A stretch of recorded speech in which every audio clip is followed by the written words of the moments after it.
10 minutes to share with us today. And then we're going to do something to have Q&A. So you can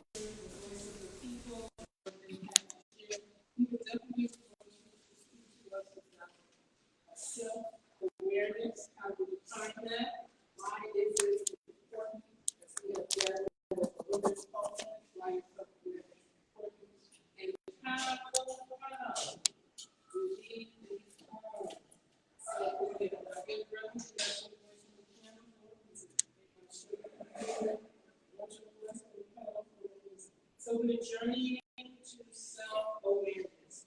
So please, in the time that you have, please share with us your definition of self-awareness, why it's important, and how to become self-aware. We're going to start by Thank you.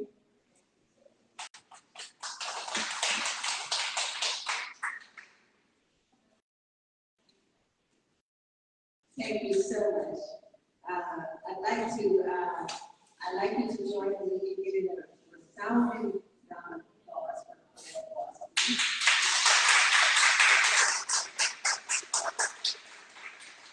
I really wish you all a happy Sunday. Thank you for being here. I know it's a very interesting but I'm really glad that you're here.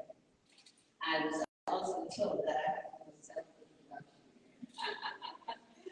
I'm very glad that you're at home. And this is a women's conference. And I agree with my host saying that those who are here do come today. And it's really important. And that it's one or two voices or 100 or 200 voices, the message is what is most important. And in the tech world that we live in today, that message can be shared to billions or billions. So it doesn't matter who actually is here. So I hope that my colleagues and I could give you some good messages. So as far as me, I am a senior citizen. I like to say that I'm a there. I'm a retired New York State correctional officer, among many other things. I have a degree in criminal justice, law enforcement, business, accounting, and a lot of other stuff. I celebrated 21 years of my organization, which is this Character International. And for that, who can tell what I am, a character girl. I was born in Guyana. And we are accredited by the United Nations as a political party. So, great accomplishment. We have put in the ground in 9 countries, 5 of them in Africa, and I also have a commission under UNESCO, and it's called UNESCO Institute of Fashion Education. Under that commission, we teach life skills. We teach life skills. What are life skills? Life skills are like hairdressing, hair decoration, nail art, cake baking, dress making, things that one would know already how to do. Like you could be a great cook, like you have better cooks at home than at a restaurant.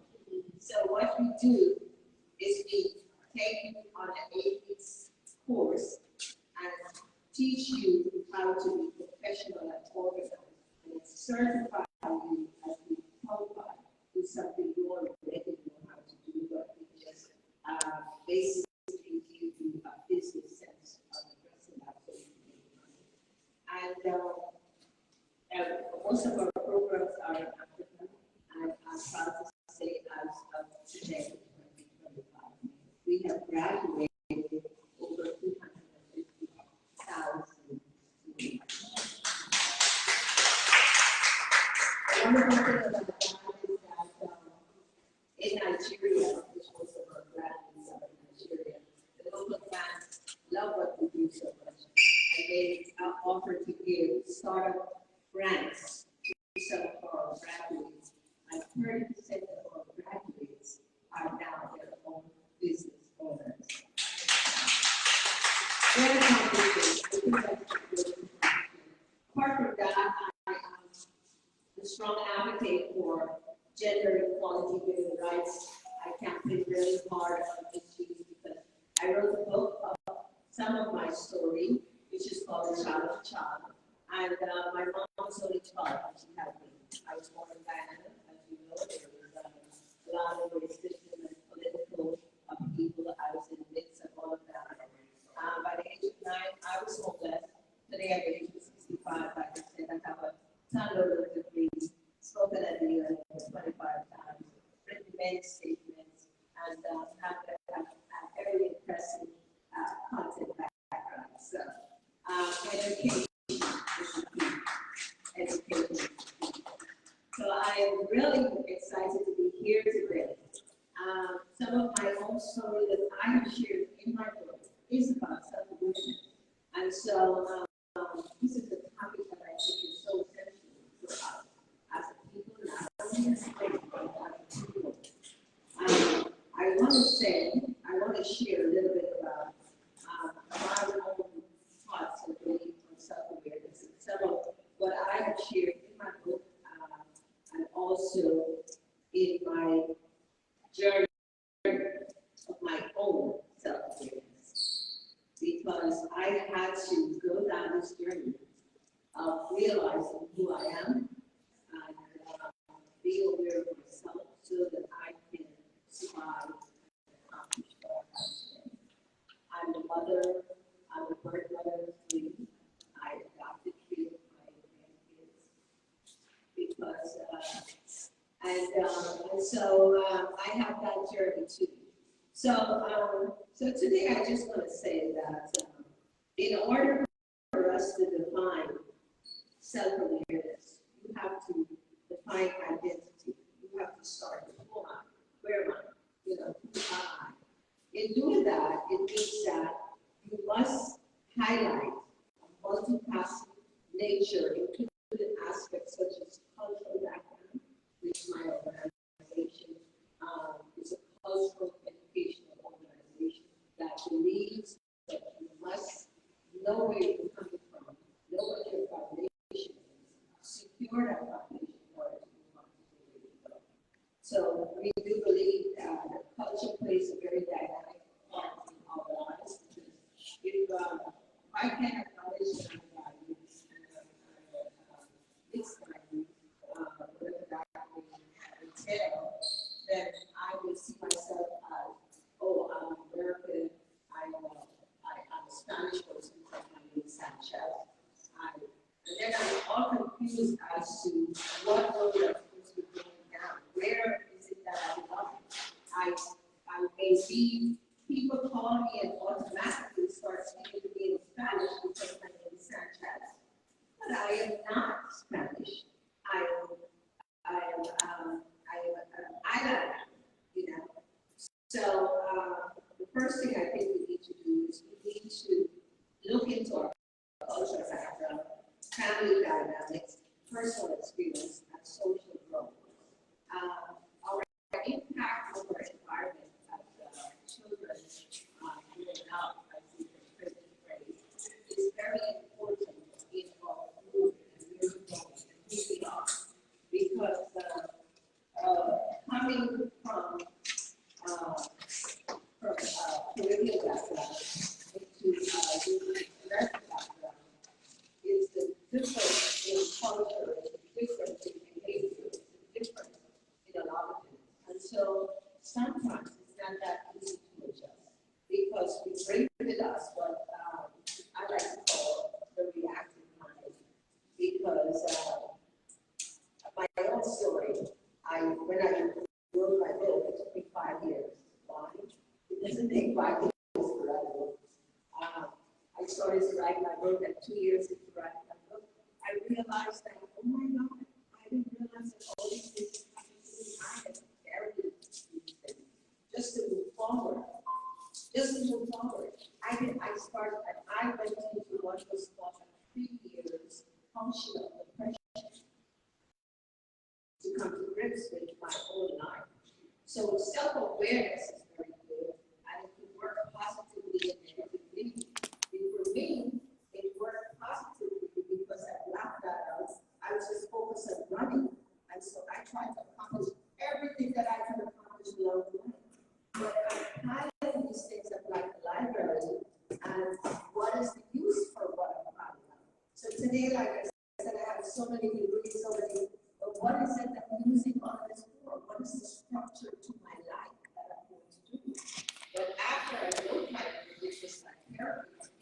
I realized that I realized my purpose to this and my passion, and I could be comfortable with my past.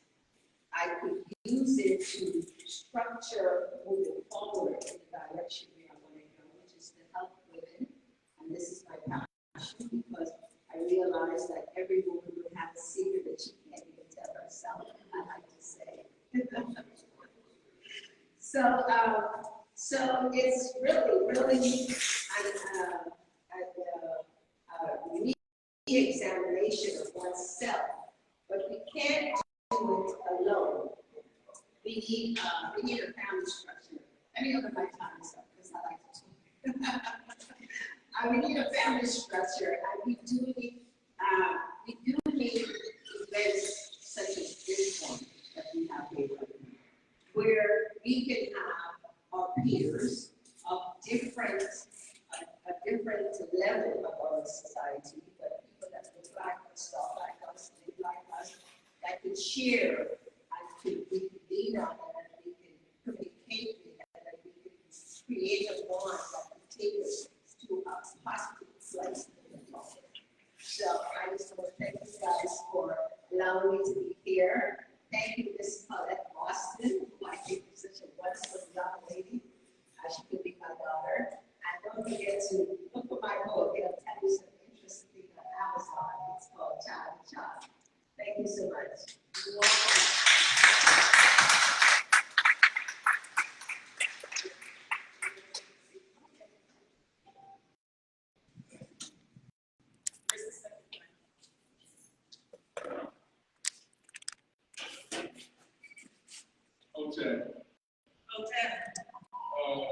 From the outset, the African tradition, can at least one elder here give me permission to speak?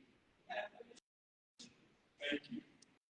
I'm from the outset. This is self-awareness. I think people talking about self-awareness. I can't think of anything more important or germane to our situation today than being self-aware of who you are. And fundamentally, one should always ask themselves, who am I? Am I who I'm supposed to be? And am I all that I think I am? Very important. If you ask black people, I'm trying to center this to black women, this can be a man. If you ask black people, who are you? In this room, you might get 10 different answers. And one answer you might not get is that I'm an African. And that's a shame. And that's a sad commentary all over us. Because anytime we describe who we are and we don't say we're Africans, do you know how the world doesn't look at us and laugh and say that's a sick person there? They got all these degrees, and they didn't even say they're African. They got all this scholarship. They got all this knowledge. They wrote 1,000 books. They've been all in various universities. They've been in all these organizations and don't know who they are. Look at, I'm going to try to get all this in 10 days, and then the rest I'll leave the Q&A. If I was to just look at TV, look at the black women you see on TV. And I'm not just talking about the ones with their butts all out. You just see all this extreme cleavage, everything for the nipple. And you just look at the various hairstyles, you know, just look at our people and say, does that reflect our culture? Everything you do in life, everything, at some point has to reflect culture. It has to. If not, you're lost from the beginning. And I don't mean you're going to lose economically, but you're lost. There's a difference in losing and being lost. You're lost if you don't know who you are. Now, you might have all the money in the world, but you're taking a pill for this, a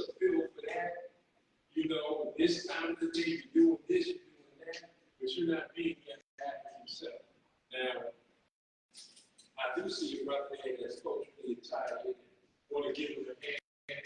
Another right there. Because you always want to see, and I don't know about it, but you always want to see the reflection of our culture. Somewhere. If you were to talk to a Chinese person, a Chinese American, I'm not talking about in China, I'm talking about right here.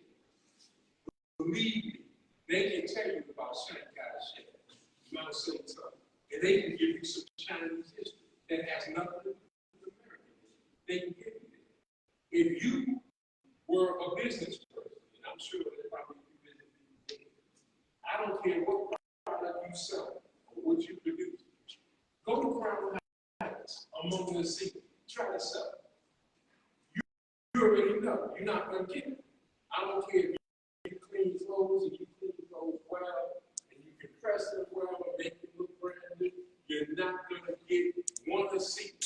And I want this to be on the, YouTube. I'm with it. That's me. So you're not going to get it. You go to Chinatown and do the same thing because you're not there. Now, we emphasize building bonds among ourselves without apology. Without apology. Do for self. We've had great men and women among us. If you were to look at, give you a thing that everybody's familiar with. I'm sure everybody's here heard of Harriet Tubman. If you were to show her what we've been reduced to today, black women running around, every color of hair under the sun, all kind of funny dress, running around with white folks, doing things to destroy the black community. Oh, I don't need this, I don't need that.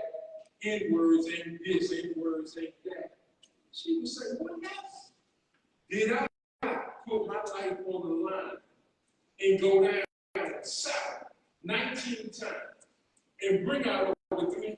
And I'm not talking about the 700 to 800 in which she organized a raid into a Confederate camp and brought out 700 to 800 Africans. So that doesn't even count the numbers that we read about, where they give her credit for over 300 sailors. She never lost a passion on the Underground Railroad. So I'm just saying, we've been reduced so much that it's normal now. You can walk out your house almost naked, outdoors, and it's okay. You can talk about black men in the most negative way you can imagine, and it's okay. You get on it. You can talk about how being straight, how that's not important, how being straight. And you and in the church, they support the very church, the black church, which is our foundation. Most of us still go to church, even with Muslim and all other communities, most of us for the most part are still Christian. And believe in the church. But the church has shirked its responsibility too much for the church used to be a place where you went if you needed some shoes. When all else fails, you can go to the black church. I don't care whether it's in South Carolina where my family's from, or whether you were in Virginia or somewhere. Or let's say the other coast, somewhere in California or the Midwest, in Chicago.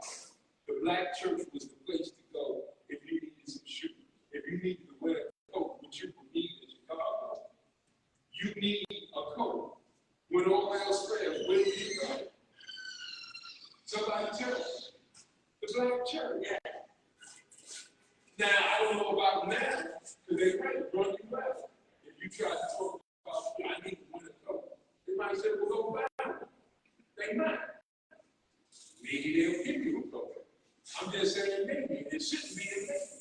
They should organize right away, say, please come back here the same time next week and we'll have a coat. Yeah. Automatic. But the the church used to be a place you go if the Ku Klux Klan was coming down on the thing, when all else failed, I could go to the brotherhood and say, brothers, we need the church meeting at my house tonight.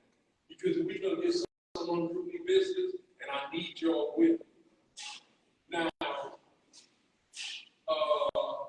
I.C. Sweet, in 1945, moved into, and just in case, just look at the, Google the Sweet case when you get a minute. You don't have to go on your smartphones now. Look at the Sweet case. In 1925, which is actually 100 years ago, Dr. I.C. Sweet, I know we got PhDs over here and all that stuff, and maybe some of y'all out there. Dr. I.C. Sweet decided not to live in Black Bottom, Detroit.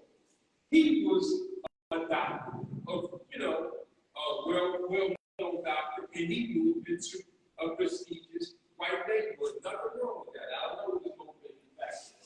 But he decided to live there. We have the right to live where we want to live. Well, white folks took offense to it, and the KKK element there in Detroit, in Michigan. Michigan is a stronghold of the KKK, white organization, just in case you don't know. So they moved on in, and the police, I'll give them a little bit of credit. They did set up a police line around his house because they were vandalizing and doing things to prevent them, they were killing and all that stuff. So he organized the church brotherhood and said, I need a church meeting at my house tonight, and we're going to meet at my house for the next few days because we have the Ku Klux Klan coming through. Now the church went. Now when the church come today, if you said the KKK is forthcoming, no, don't raise your hand because I say that you don't want to do that in Q&A during Q&A. Well, the church went to his house, and if you read the case 100 years ago today, he ended up. The police eventually let the KKK through the police line, and they got close enough to the house, and they started firing on his house. Firing with weapons, not just fire, weapons. Well, they shot back, and one of those KKK members fell, and that's good for them. I know y'all ain't gonna give me an amen on that. So one of the best. Now, they shot first. They violated the police line first.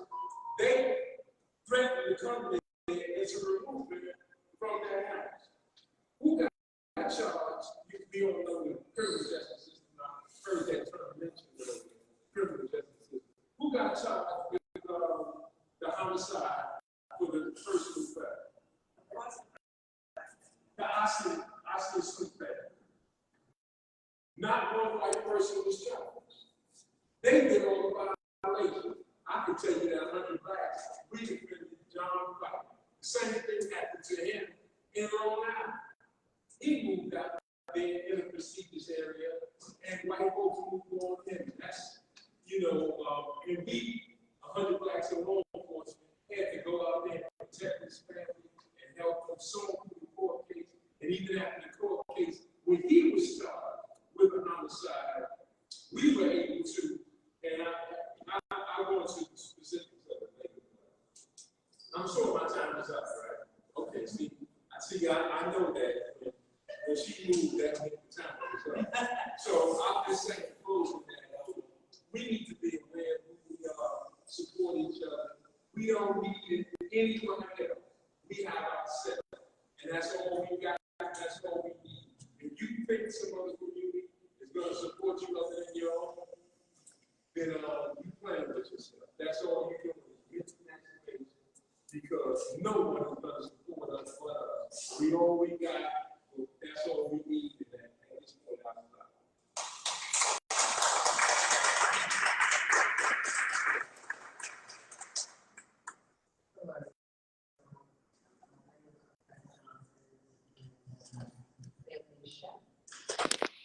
And wow,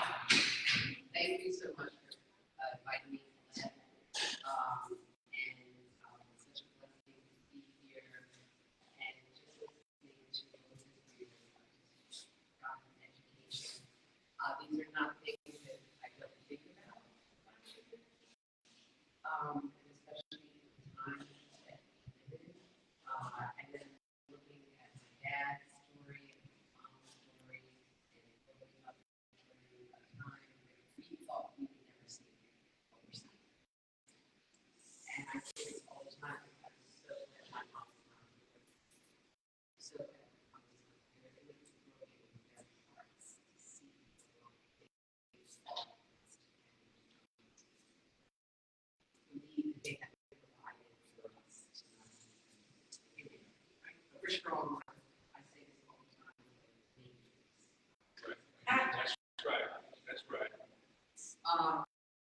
And so you could not have given me a better introduction to talk about what's not going to talk about awareness, and something that Harriet Tubman used to say, I'm sure you know about it, where she said that I brought, whatever number of slaves, and I could have brought out more if they had. Yes, sir. That's right. If they knew who they were. I love to say it, right? If they had. And so that's the work that I do. I'm from Philadelphia. I'm very proud to be from Philadelphia because one of them is that when you look at Philadelphia, it was putting a buffer for those coming up. Yes. And right now, even, when you look at the jurisdictions and, we hear all the negative things, like my mother had in Warfield, which is still the forgotten area. But you have people that, are on city council, a lot of black folks, right? A lot of black folks, a lot of black people. There's a pride. They are really entrenched in the culture. So I'm blessed. I tell people all the time, it wasn't until I moved to New York that I saw the racism in my father's father. Because he talked about it every day. He was 6'5", black as coal, booming voice. So he worked for that Italian concrete company, so you can imagine the racism there, right? All mental anguish that he went through as a black man trying to raise his family, provide for his family in this environment. I heard that. But I grew up like upper middle class, so I went to school, private school, and I looked at my dad and thinking, what? But now, I had a friend that gets himself aware of white that give me a book. And I just, could you tell me what she was doing other white folks do? And she would say, Rebecca, do you think she would treat you like that? And I was like, what? And she gave me a book one time called Mexico. I took it across. And I'm saying that to say that for me, I didn't know.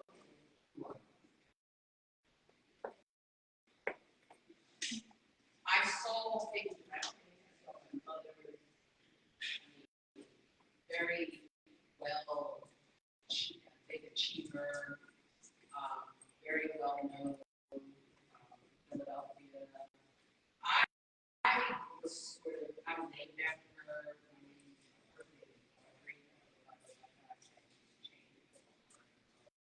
But I was sort of under this protective world, and I didn't know. But then when I started going out of the world and the experiences that I had, they were really traumatic. I felt fine. And that for me is, I'm sure you know the actress Viola Davis. She wrote a book called Being Becoming. No, that's right. What's the Finding Me? Yes, that's it. I mean, just my 9 hours.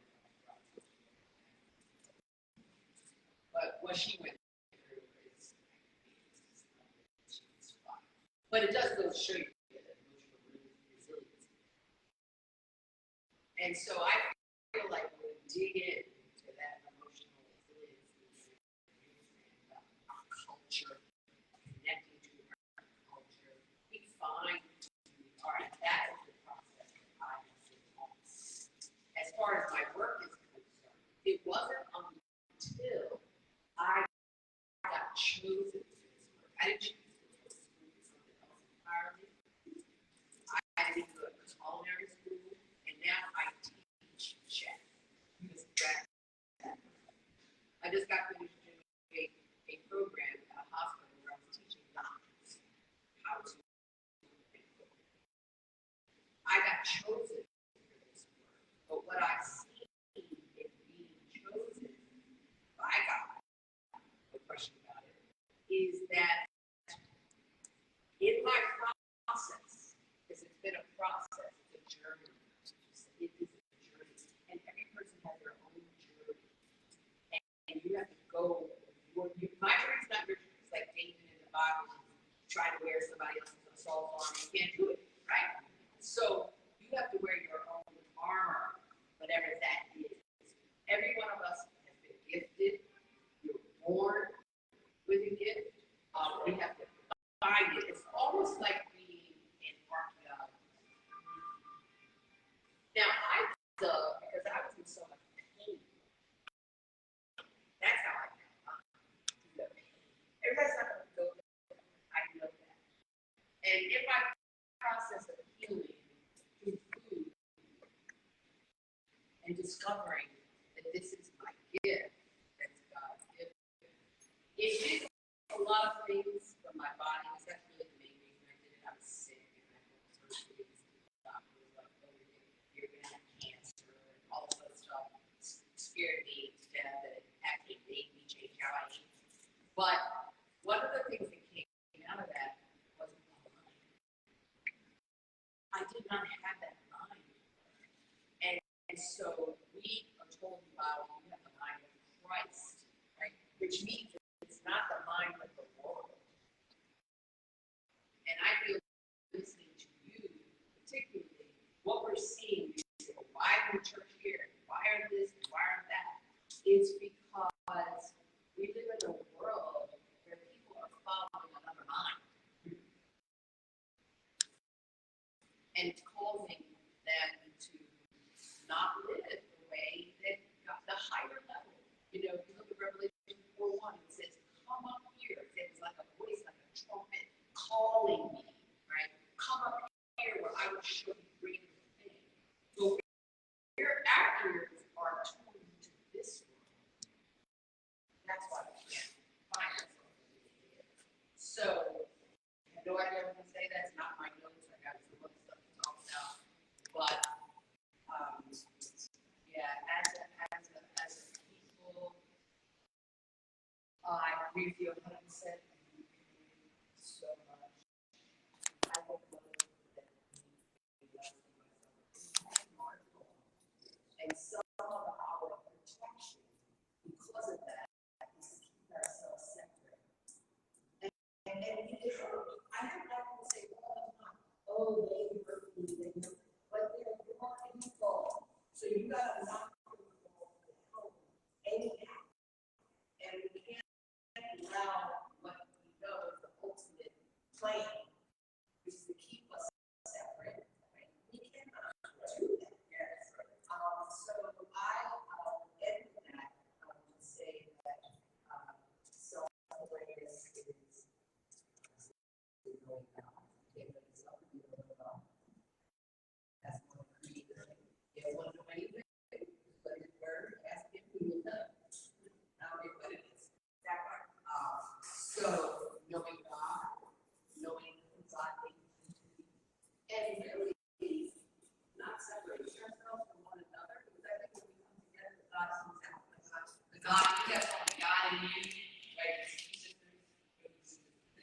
Yeah, God in me, God in, I think that happens when we come together, but also really being a little tough to say, this world is not the best. We have to live here, we have to do things, we have time here, there's something God wants us to deposit, as we said, right?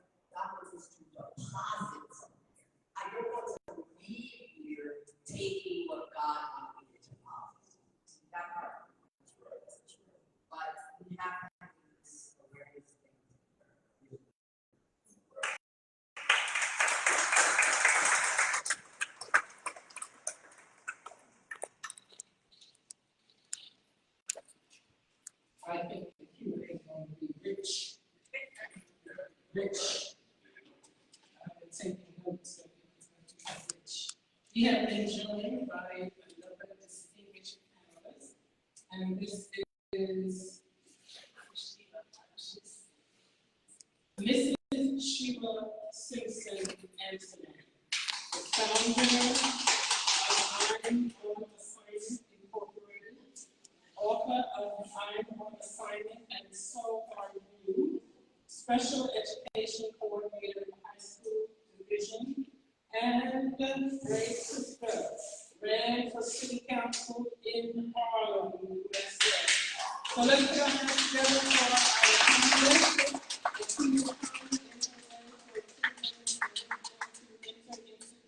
Very rich Q&A. So I have never met any of the panelists before, but everyone that I've heard so far has a connection to my journey in some sort of way. I am the only daughter of 4 brothers. I'm the only sister. And so my journey hasn't been easy from day one. Growing up alone, and a lot of times I'm alone because I'm a girl. And my brother's mom was like sister, just me. Love them, but just me. I know now that it had to be that way because of the things that I have encountered and have completed in my life. A lot of times alone. And one community, and not assigned community. But I also know that in that loneliness, it was the lesson for me. And that is, I am on assignment. And that my natural gifts are to be shared with the world. And those who need those gifts will receive them. And so my book, I'm on assignment, is based on finding purpose. What is your purpose being sent to this earth? And we're all connected somehow. We all are here for the same reason. There is something that we needed or wanted to share. And I'm a true believer that my gifts have to be completed. My purpose has to be completed in order for someone else to receive their life. It's like Rita, that's all looking for me. I can't get to you until I run my race and pass you that time. And just walking back a little bit. I'm on number 6, 3 of the symptoms. And I went from one grade order to 5 in one school. And that's the end of 2019. I had 1 grade order. And then I ended up with 5. So I have 4 grandsons in 1 year. And I'm saying that because connection to children. I've been an educator over 26 years, but I feel like I've been an educator for 36 years because my oldest child is 45. And when I became pregnant at 19, I considered myself a mom. And I felt that education and knowledge matters. Doesn't matter what age you start at, or the understanding that your purpose is to educate anyone in your life. I don't care if it's someone who you just want to on the bus, on the train. There is something that you're going to be able to and learn further before. Oftentimes, I meet people and they share stories with you, and then they find a few minutes into their discussion. They say, you know what? Let me talk to you. And this happened to me from the beginning. All people used to tell me stories, and I used to say to myself, right? But there is something about me that I'm accepted, that people feel comfortable with, and share their experiences, understanding that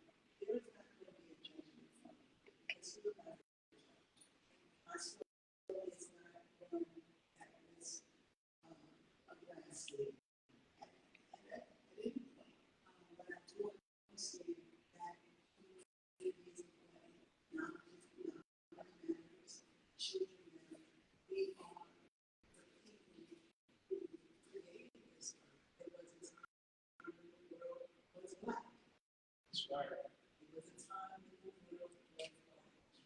And for some reason, and I always say this, he gave up something that we are still trying to get.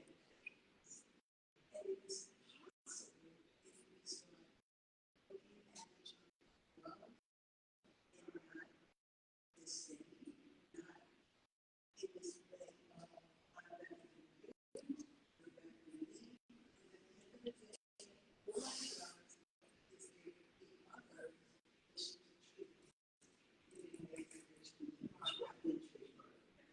Now, I'm going to go back a little bit further. From the womb, my mom was perfectly remembered of that. So, if people ask me why do you do this work, it's important. From the womb to the top, there is times where I question why I do it, and then quickly becomes why not. And so it is a journey because I understand that I'm not to be the that I am work that I do. You say that you step out beside yourself for anything. You're going to get negative. You're going to be those people who say, and I really had someone say to me, who told you? And my response was, God. God. Because I was thinking that when I was 15 years old, sitting home yesterday, I was happy. Failed to instinct was being destroyed by the fact that it's today and then what nasty observation. So I can also do something to help my family. One was after I had my son, I was myself before the time. I'm going to be back, I'm going to be in college. My son's birthday is September 20th. You know that school starts the week after, the day after Labor Day. My son was 11 months and 3 weeks shy of 1 year old, and I was in school. Because I understood that education does matter, knowledge does matter, and as people, we have to be twice as good. And the education gives us that stepping stone. All of us need from college, no, we're not. But it does give you that thing. So I really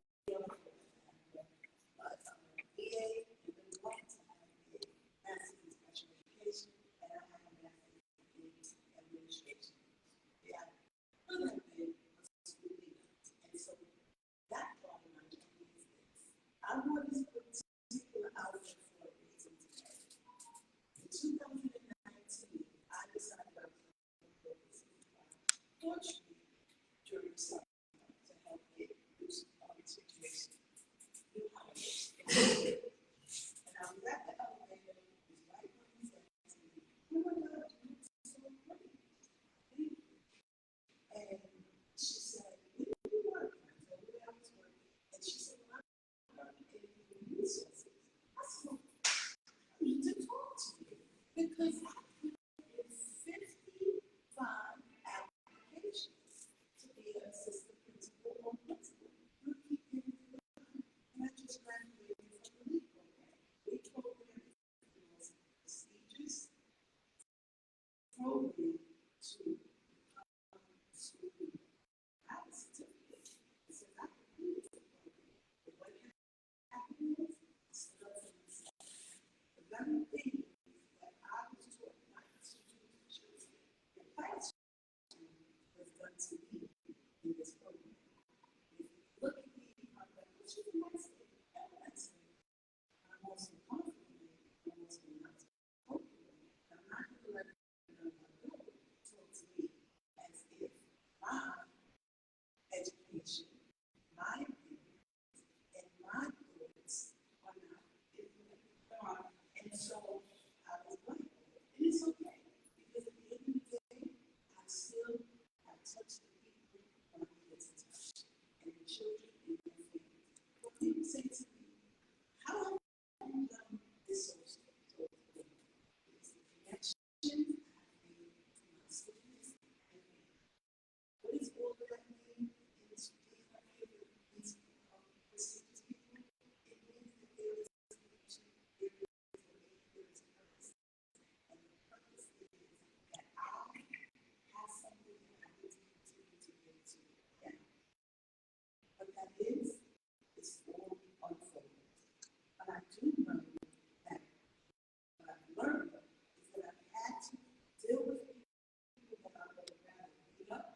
into work.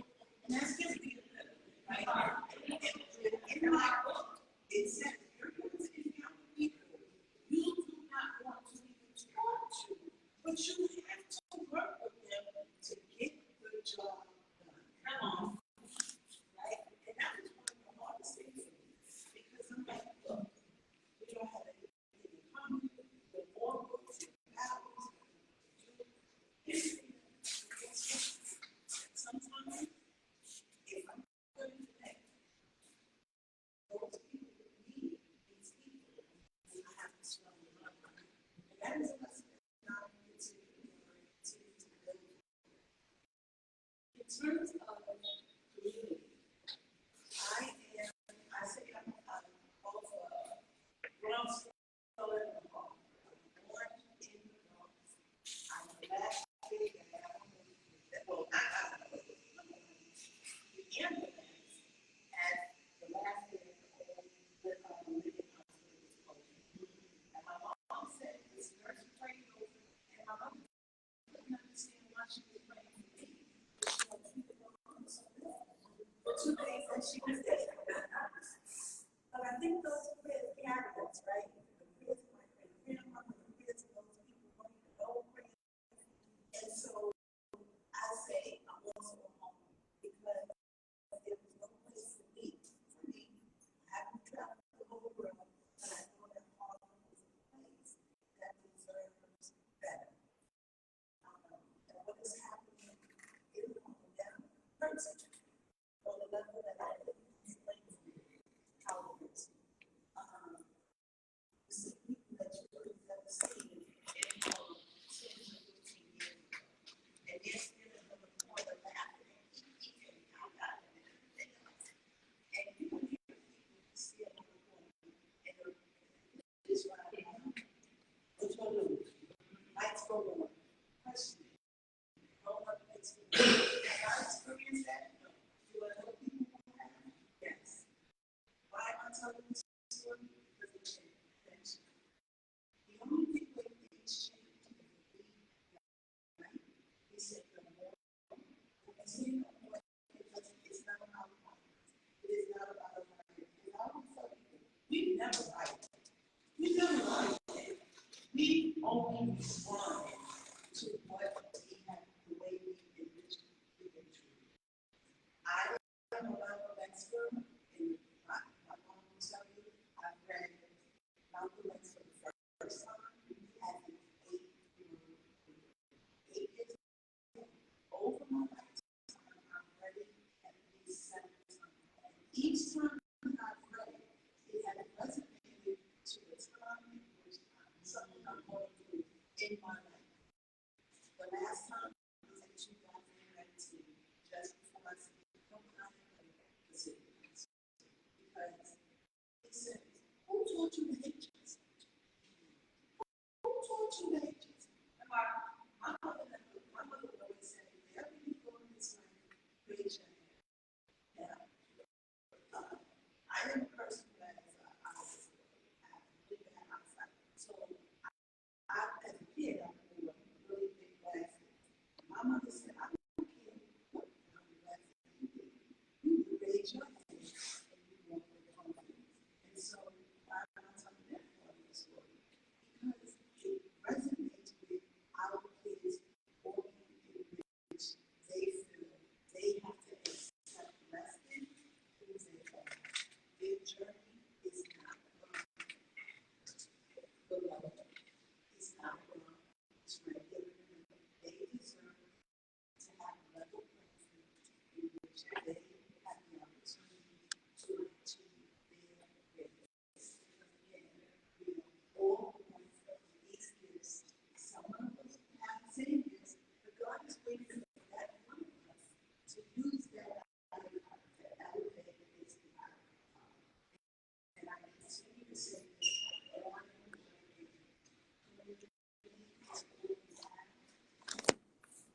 God is on our side.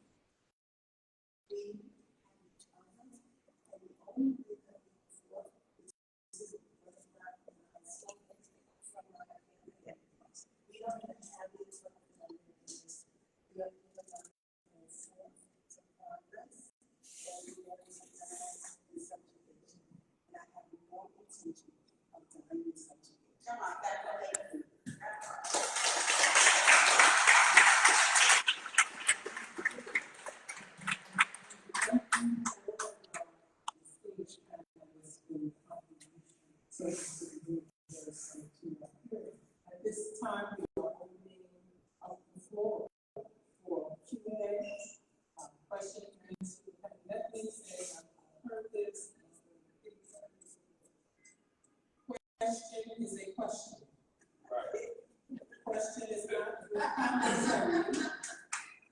like the commentary before the question. It is a question so we can zero in because our convener has informed me that there's more to the program today. So please come with your question. And you have opportunity, I think, for your leader and to sort of share distinguished panelists. I do see a hand, and so if you don't need the mic, you can voice your question where you are. If you need the mic, and let me know. So, good evening, folks. My question is to all the panelists. Can you give us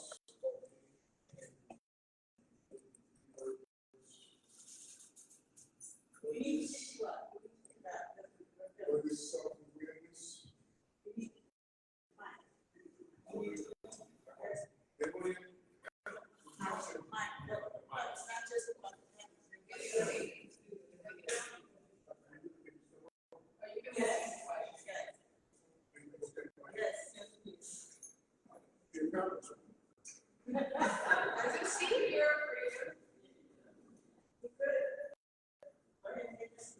So my question to all of the, in 3 or 4 words, again, what is self-awareness?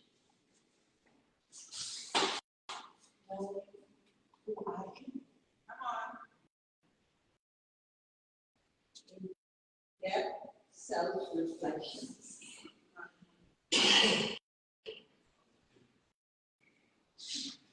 In 3 words, knowing who we are. There's no such thing as who I am, it's who we are. That's how you find who you are through who we are. I normally open up with, I'm just for a limited time. I always say I am because we are. Right. I am because we are. There's no such thing as you without us. No such thing. So I'm sorry I used more than 3 words, but I am because we are.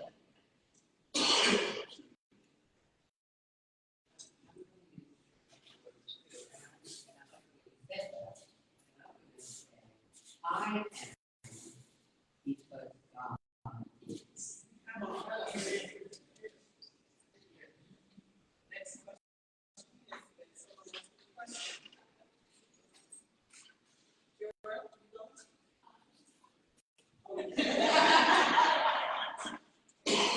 We heard so much from the panelists, so much rich.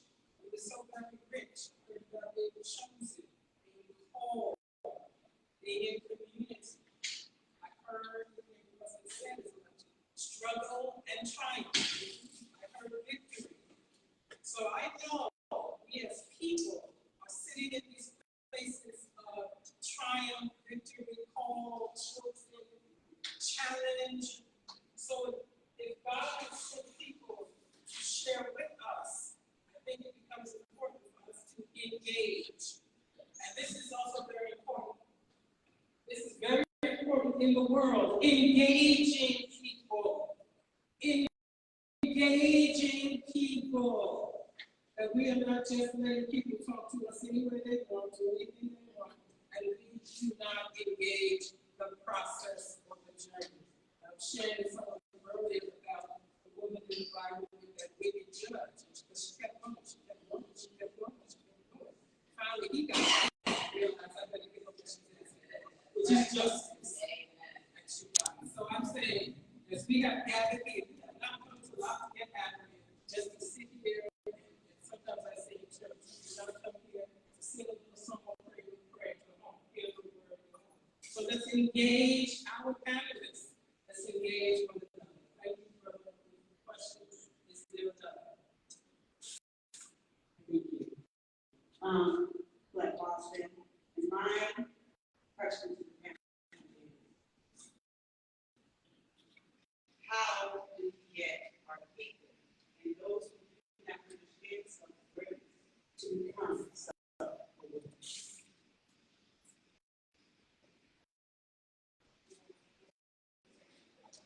So I recently, on Tuesday, was part of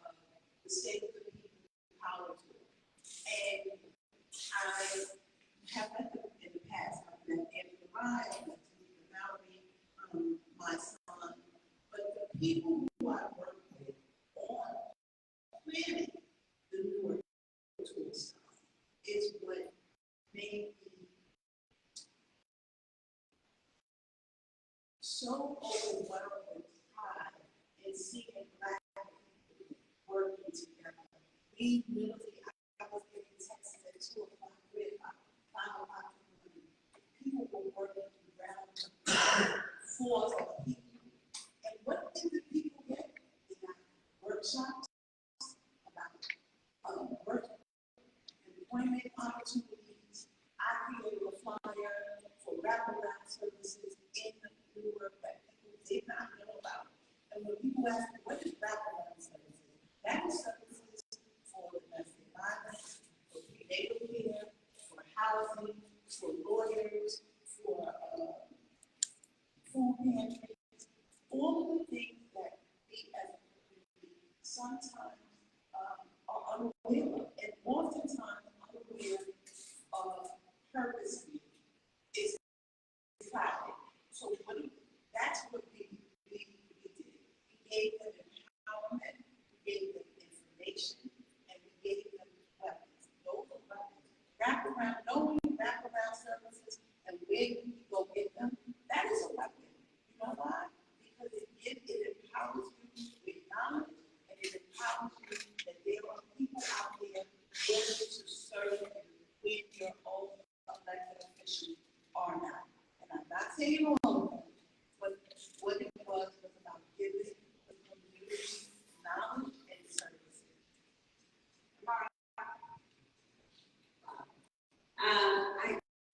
There are two very important words in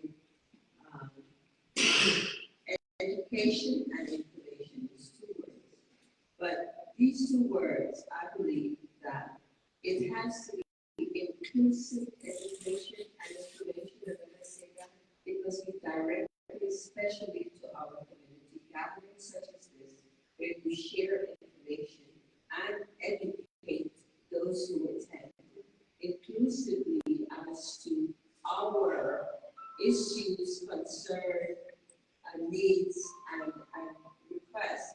The reason I say that is because I'm advocating currently, advocating for inclusive education resolution, and which that simply means is that if I live in Guyana or Africa, you can't send me an alphabet that says this is for snow. I've never seen snow. A 2-year-old child never seen snow. And so you need to teach an educational system that is inclusive to that cultural diversity and that cultural background. You need to share information that's also attached to that, because you can't give us an educational system that has been in place 100 years when we were enslaved, and it was never designed for us. But this is what we have now. We have never had a review of the educational system that is in place in 100 years. And when it was set up, we were enslaved indefinitely. It was not set up for us or our children. So I think that it's really important gatherings such as this, where information can be shared and education about that information can be shared. And so this would enlighten a community to understand a little bit more and to feel a little bit more content, because it's not an easy thing to exist in an atmosphere where you are alien in your own skin.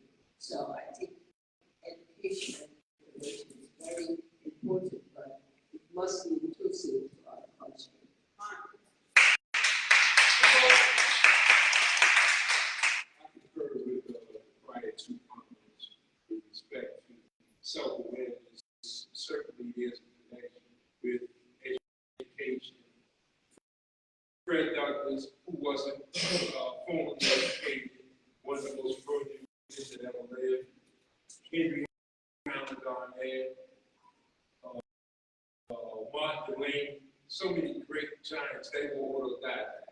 So they developed an education principle without being formally educated, they're self-taught. And I think we need some of those today in elected officials. I love what you said about elected officials. But, I mean, who's more disgraceful than the Harlem elected officials? You better run for office.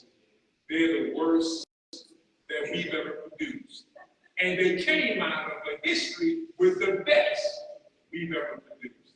Adam Clayton Powell, if you put every elected official in America, black ones, all together, it does not equal Adam Clayton Powell. Not only was he black, he said it's not even good enough to be black. He said you got to be audaciously black.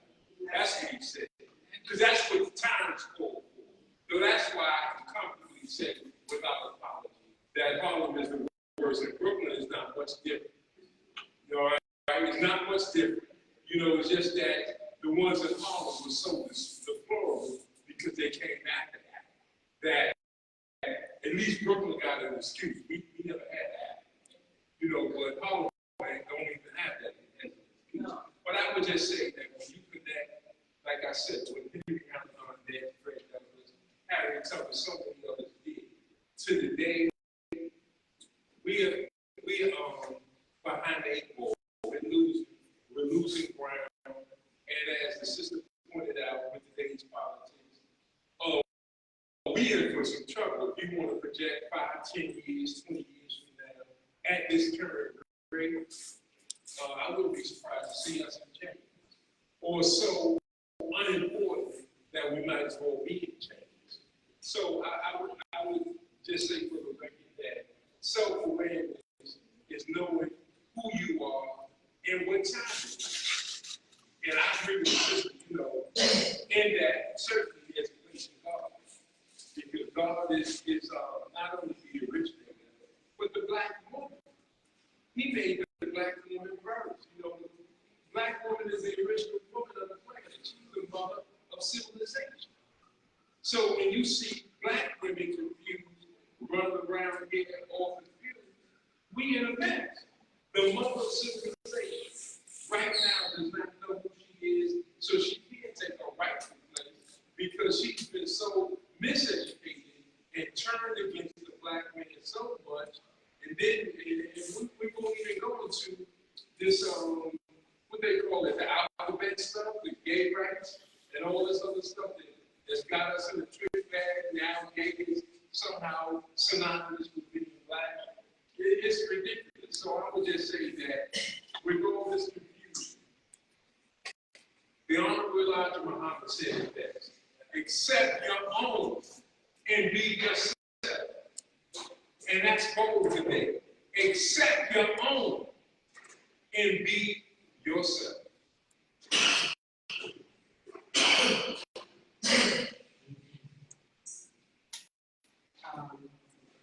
So the question about how students convey this to, I would say, my brothers and sisters,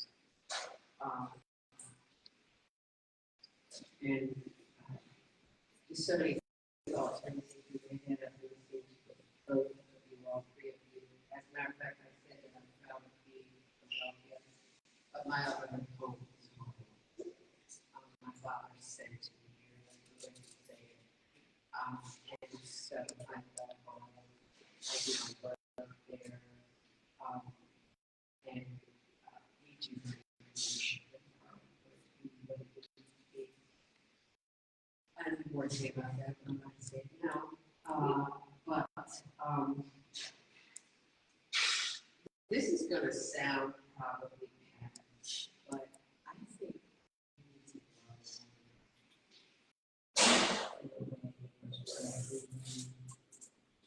I mean, I need more radical.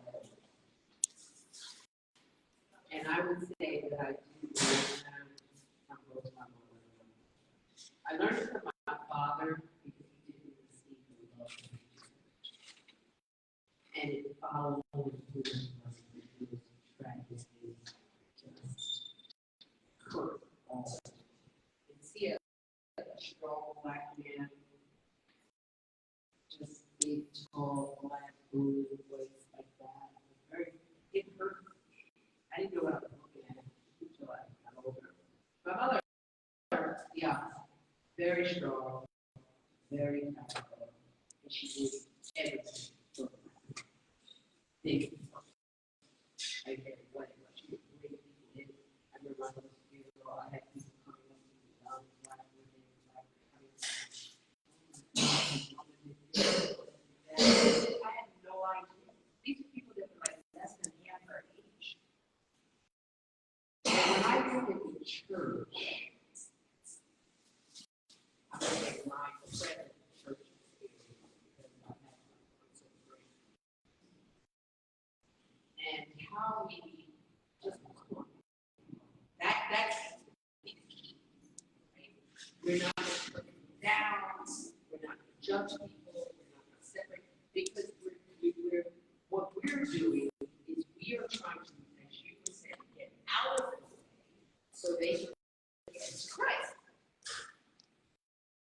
And so there are times when you were saying there are two people on the work and we'd like to slap them or something. I don't know what you said, but whatever that feeling was, I had to say it. But in my faith experience that I had, it's just the opposite. We're just loving, loving. I would like to see that. No matter what religion we're in, it doesn't matter. You know, like I said, I'm from the church that I went there, but a church that I went there, which is called Shinam Tabernacle, and I'm going to give a shout out to the pastor. Oh, really? Oh, wow. So my mother actually introduced me to that, and I was living here.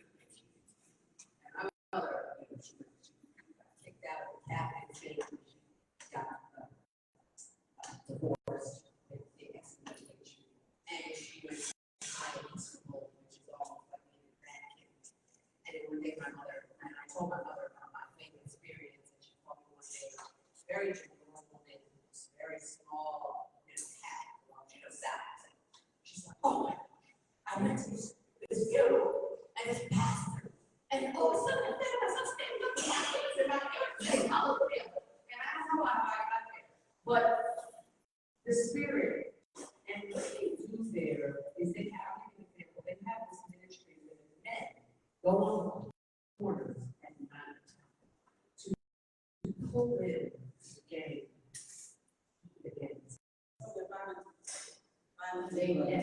Everything they do is like that.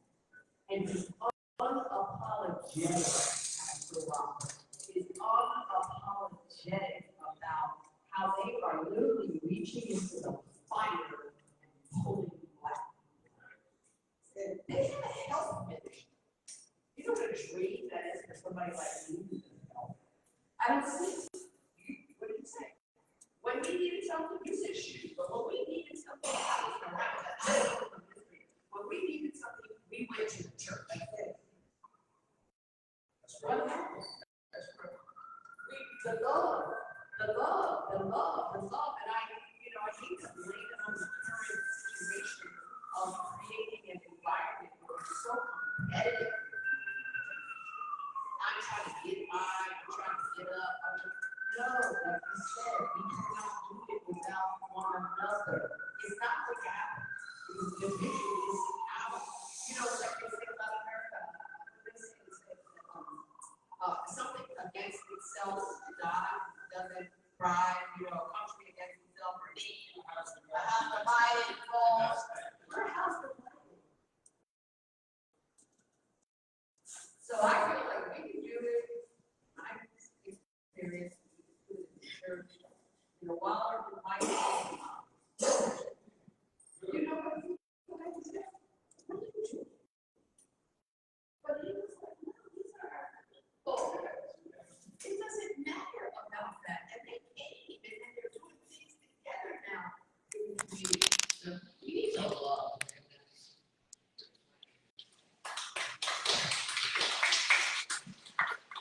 So we have two ladies that came from Delaware.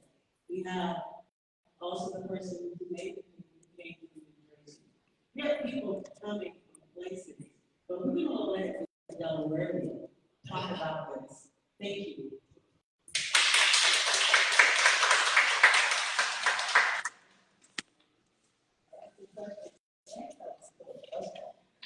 They're actually connected now. This whole fund collect doesn't know how dear she is to me, because this is the second time that I came all the way to New York to find out about things right in my backyard, right here in Philadelphia. And as you were sitting here talking, all of you guys are wonderful, and I've heard something great. But there's a connection right here. I was just at an urban farm last weekend in Philadelphia, and when you talk about North Philly, go North Philly now is Ward Communities. And there is a farm in Ward Communities that we are working with. And when I wanted to talk about something nice and pretty about urban farming and what's going on, I got an earful that I was not ready and I didn't understand. So first, my question is going to be, anyone in the past can answer those questions. My background is in therapy, in functional family therapy. I have been doing therapy for years. But for some reason, starting last year, so it really started all the way back in Chicago, talking about food. We're going to fast forward to now, all of a sudden, I'm in a position where I'm working with families and people and we're dealing with food. And I'm partnering with the urban farmer. But that is not my background. So I question myself every day about knowing who I am. I know what I learned. I know what I went to school for. I know what I'm comfortable with. I know what I want to do. But there is something else inside of me that just keeps bubbling over. It's coming out. It is purpose. And so when you were talking, I said to myself and to my God, if I'm supposed to talk to this person, you need to make it clean, make a connection. And now I am very familiar with Enoch because what people don't know is I am part owner of a production company. I don't talk about that much because that was my husband's dream. I'll tell you right now, if you want to birth a vision, put it in a woman in the country. I'm going to New York. New York, to start a business where we are DJing and touching young people all over. And so with Enoch, like you said, he has a ministry for young people and he DJs there all the time. And I'm like, why did they go to this church and what is parties that they keep having? But he has a vision. So right there, that was the connection I was looking for. Enoch does non-traditional things, but they are movers and shakers in Philadelphia. So we do have a connection. But my question is, and keeping with the theme, I know who I thought I was, and that's a part of who I am. But I've been in the struggle for so long, I don't know how to not.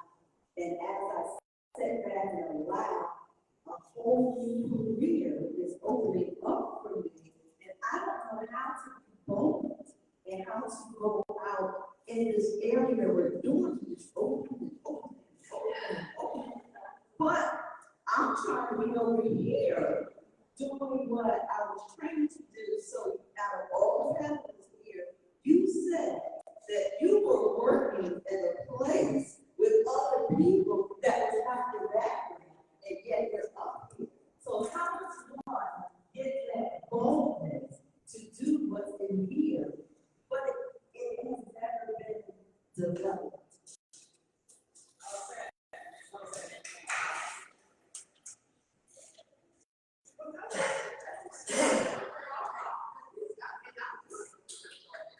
Yeah, we all can answer, but bubbling under is never going to go away.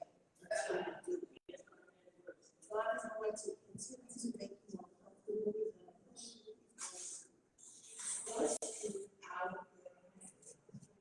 Did I want to be an activist? No. But it was so many things that irked me. saddened me, infuriated me, that I said, if not you, and then who? If not you, then who?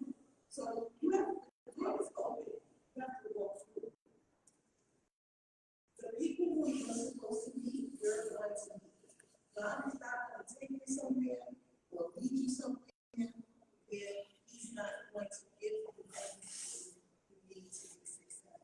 You just have to open up your home. Here's an example.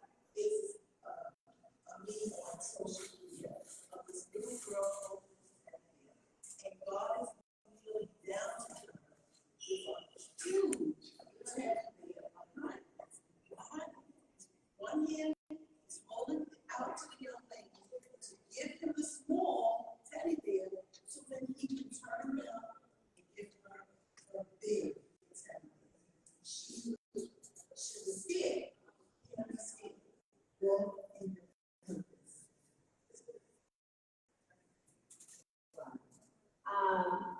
I would say that our journey in life has a lot to do with Vivienda, but I'd say that the seed that is planted. We know that in the Bible and in a lot of the religious scriptures that we have, the prophets, they were never any prophets that were under 20 years old. Like Jesus was 30 something, Muhammad was, the prophet Muhammad was older. All prophets didn't get their prophecy or their assignment until later in life. They didn't get that dark when they were teenagers. You have a journey before that seed that's planted inside you to what you want, what it's supposed to be. So I would just follow your heart and just use all that's available to you right now, because maybe only you can tell what it is that is pushing you so hard in this other direction. So follow your heart. I concur. I think we should follow divine inspiration.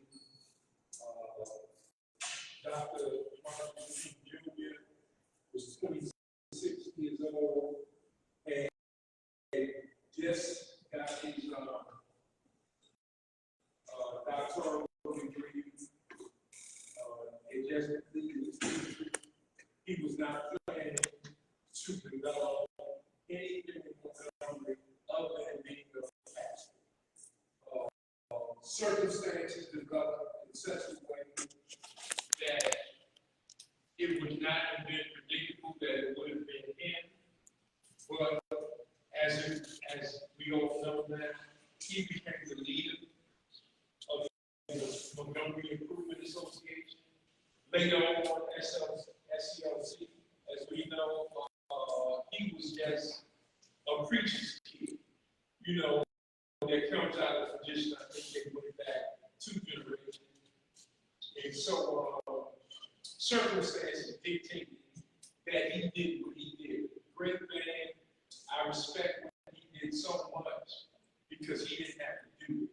Dr. Martin Luther King grew up, I think some families said that in middle class. I think you said he grew up in middle class. Well, he grew up in middle class too.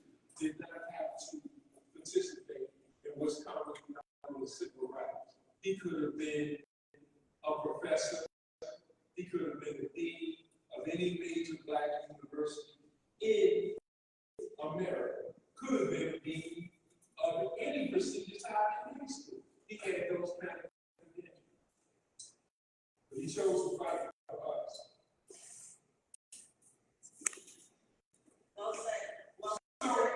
So I'm saying that to say that God chooses not to lead that, and we that believe will follow.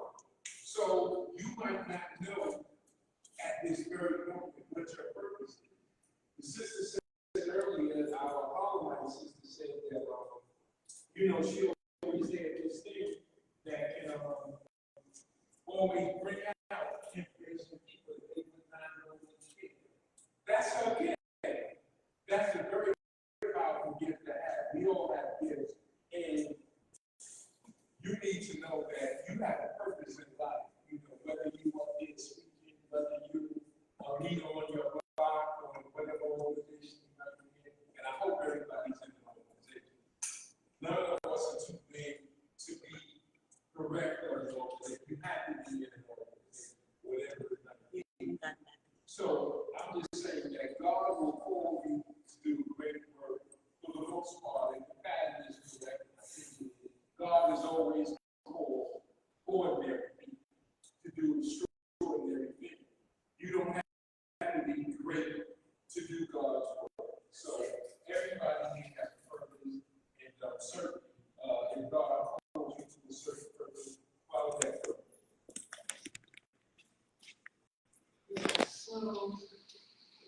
journey to self-awareness.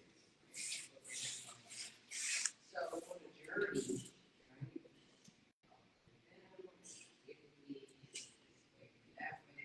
So that's what we have to expect. Expect that it's going to be a journey. If they expect that it's going to be a turn, you're not expecting. So when you were over there and you stepped back and you said, it's taking you here, but I want to go here. Where is over there? You literally stepped back and said, I want to be over here. Where is that? Well, like I said, about training, I'm there, and I love what I do. And I love that. It's something I've always wanted to do. And it's something I'm a therapist, and it's something that I love to do. And it's something I've done. I wanted to do as a child, so it's my background. I went to school for it. I got degrees for it. I have certifications for it. So again, I thought that's what I was doing for the rest of my life. But it seems as though, like, God has other plans for me. Maybe that was the training that I needed at the time to get me to where I'm going. But it seems like my life has taken another direction and another turn. And even though it sounds great, it sounds good, it's like, well, wait a minute, you know, my life is this, but apparently my life is now in a direction where, quote unquote, I have no credentials, I have not been trained, this is not my background, but I'm being positioned and put into certain places where we were sitting here talking about families, or we're talking about the breakdown of the family or what's going on. I can sit here and talk about that stuff, but now that we're talking about urban farming and we're talking about nutrition, back thereof, what's going on, everything, the doors wide open, boom, boom, boom, boom, boom, boom. But I feel like, well, I don't know anything about that. That's not my background. That's not my culture. Why aren't these doors open like this when we're talking about that there is a need for family? And my mother always said, just because it's good for us, it's your work. It's time to come. It's time to come. And I hope you don't mind if I share our story about how I met this wonderful lady sitting beside me. I don't know, about a year or two ago now. She was one of the things that was trying to work with me because she had a daughter who I felt was inside her. She was consistent, and I was trying to help her family. I think I met her for a long time. And the system, based on how we supposed to work, I had to close the case within those days. I had to fight to go to that. My supervisor was out. I'm not going to close this case of this woman whose child just left and we're supposed to throw her to the side. So every week I had to come up with a reason why I'm working this woman. And the more I talked to her, I didn't want to feel like I was not being concerned about her situation, but I told her, your daughter is okay, your daughter is going to be fine, but I don't think I'm here for your daughter. I think I'm here for you. And I got 6 months to know this young lady. And when I'm here to be a therapist to help her, because her daughter is a runaway, she doesn't know her daughter is living or dead. She was administering to me. And as a therapist, I'm like, you can't do that. That's not how this is supposed to work. I'm supposed to be here to help you. But she doesn't know. With her farming, I used to go out to see her when she was farm because I'm like, that's what she wants to do. I'm going to take that from her. I don't know what it's like to have a child. I don't know if they're living or dead. But I would spend time with her in her world, and she doesn't know how she changed me. And like I believe in my heart, her daughter has since come She has a beautiful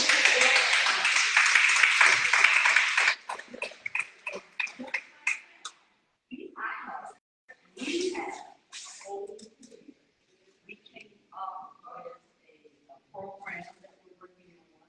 She applied for a grant, even though we didn't get the grant, they said, oh, it's such a wonderful program, we're gonna give you land in Pennsylvania, go ahead, work the program. And then we'll go ahead and get the money, so again, I didn't know that that was gonna happen, so here I'm struggling for my little paycheck over here, oh, we're gonna give you land to work over here. Again, there is a television streaming service network that's starting from the ground up.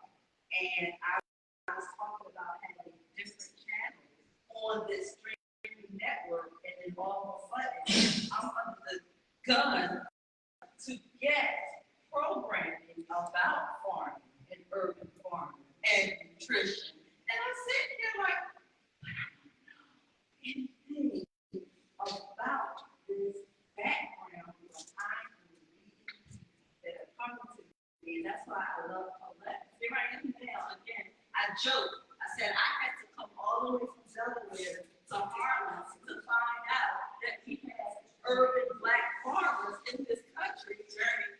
And here I am again, this woman right here from Philadelphia, and I have a place in Philadelphia and right now. And I'm like, she's right. I had to come to New York to find her. And she was saying, You said that, right? You were saying that, and if you, I don't know, if you were here, I saw you heard it, about how this is all about.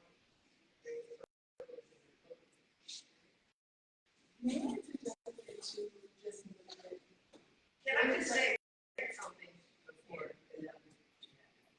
So I asked you that question because I'm hearing something, and I've been therapist, so I'm not good as you. But I can tell you several things about my experience as a chef in schools, where we also did because schools, some schools have gardens. And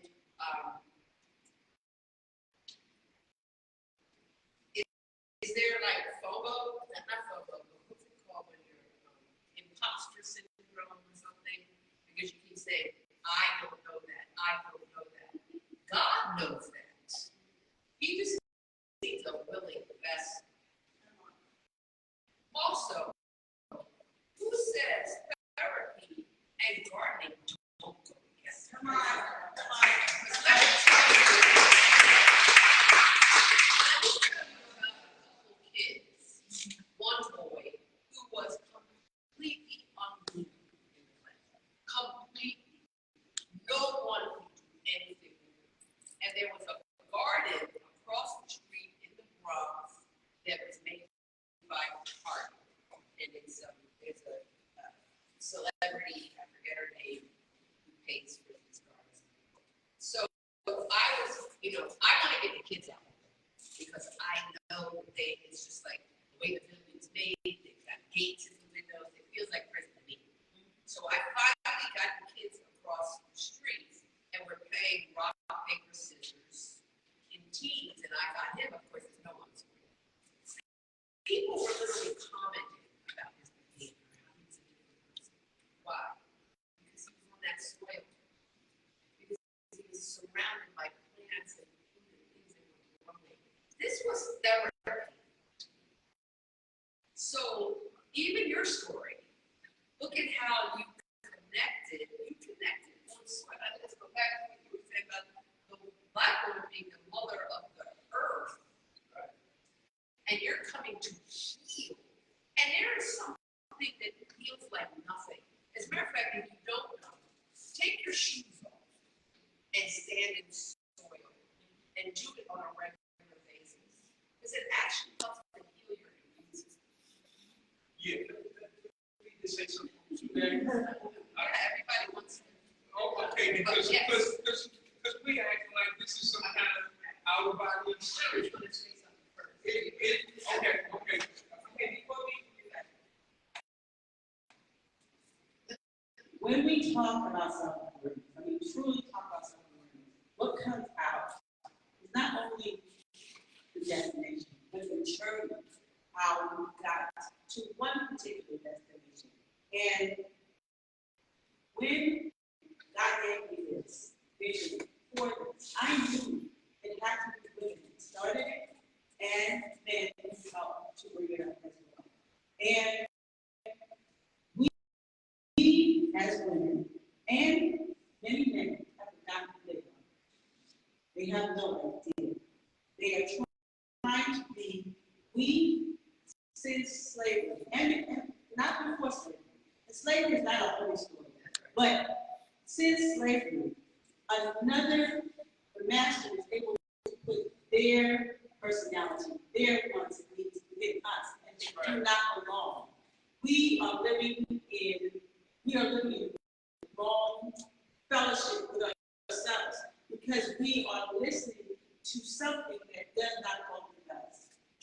And what is happening is we are dying at the rates, going crazy. We're trying to take this thing out of us that we put in us. But the only way that we can ever get rid of it, truly, is if we face it, kill it, and put our own back inside of it. That is the only way. And people say, why kill it? Because if you don't kill something that does not belong to you, it will kill you first. That's right. You will continue to try and find a way to get back to something that never was yours to begin with. It wasn't your dreams. It wasn't your purpose. We have got to give it back to us. We have been in other people's purpose and dreams long enough. It is time, far enough time, that we live our own lives. And so we're going to continue this conversation, but there's food, and I don't want it to get cold. Neither do I. Yeah, let me just say before we end, Go ahead. real quickly. Booker T, I just wish that we studied history. Just one less video a day on social media about coffee and everything. If we just study, describing Booker T. Washington. Booker T. Washington, when they gave him that land, they gave him nothing else. Just in case you don't know. He had land and nothing else. So he had everything that he did with Tuskegee Institute. Just in case you don't know. It came from the land. Everybody that went to Tuskegee in the early days, they were fresh. Their parents were fresh out of slavery. All they had was the clothes on their back, and they told him, develop a colony. Well, the first thing you got to do is eat every day. The land. So what you were saying, if we just took a little bit of time to study history, we had the greatest scientists that America ever produced. At Tuskegee. What's his name? Somebody. George Washington Carver. George Washington Carver. Greater than Peters, but no. No, I'm saying. But yeah, but he's known for that. He talks of plans. Y'all don't know that. He talks of plans. He did more with plans than any scientist ever did. Now maybe they have updated since then, but I'm talking about 100 years ago. So, all the clothes. Your first year at Tuskegee, you came with nothing. You was a laborer. You did the work. He assigned everybody a work to do. In your second year, you can go to school. Your first year, you came in there with nothing, and you was given an assignment. You doing this, you doing that. He made some pajamas for black men to wear at night because they came with just the clothes that they had on. Everything was developed at Tuskegee, for Tuskegee. So I'm saying this is not unusual.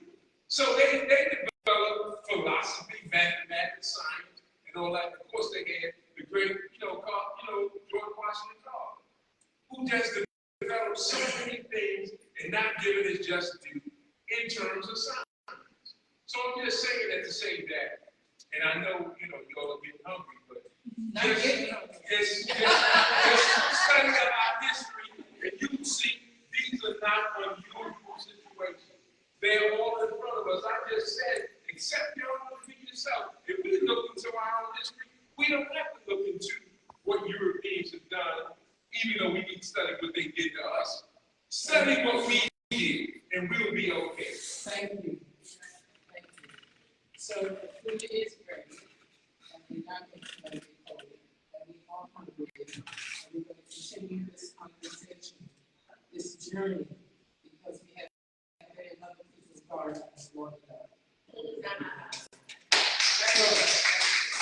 Lord God, we thank you that you bless this food. We thank you that it will do what it's supposed to do, no more, no less. We thank you for those who prepared it, and those who delivered it, and those who will serve it.